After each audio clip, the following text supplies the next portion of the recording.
কোনো কোনো স্বামী, সব স্বামী নয় যদিও, এদের ভাগ নেহাত কমও নয়, এরা যখন স্ত্রীর থেকে অভিযোগ শোনে যে তার অবর্তমানে সে যখন বাড়িতে থাকে না, তার মা, বোন, ভাই, কোনো কোনো সময় বাবাও স্ত্রীর সাথে খারাপ ব্যবহার করে, তখন স্বামী এই বলে স্ত্রীকে চুপ করায় যে তুমি কি বলছো, আমি আমার মা বাবা ভাই বোনদের চিনি না, তারা এমন করতেই পারে না।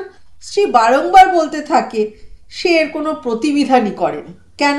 তার উচিত নয় নিরপেক্ষ থেকে সবার সামনে বিষয়টি উত্থাপন করে, মা বাবাকে বলা যে এমন যেন না হয় ও অন্য বাড়ি থেকে এলো, ও কিন্তু আমাদের বাড়ির সদস্য এখন, ওর ভালো মন্দ সবই আমাদের দেখবার দায়িত্ব, ওর মন খারাপ আমাদের দেখবার দায়িত্ব, ও অন্য বাড়ির মেয়ে বলে কেন সবসময় ওর সাথে খারাপ ব্যবহার করবে, ওর কিছু ভুল হলে ওকে শিখিয়ে দাও, অন্যায় আচরণ করো না, তবেই সব ঠিক হয়ে যায়, স্বামী স্ত্রীর মধ্যেও একটা সুন্দর বন্ডিং থাকে।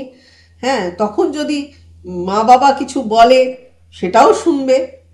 হ্যাঁ, এমন বলার পর অনেকেই বলবে মেয়েরাও খারাপ ব্যবহার করে। আরে, যদি কোনো প্রভোকেশন ছাড়া কোনো মেয়ে খারাপ আচরণ করে সেটাও ঠিক, তা আমি বলছি না, তবে নতুন পরিবেশে গিয়ে খুব কম মেয়েই পারবে এমন করতে। ভালো থাকবেন, ভালোবাসায় থাকবেন।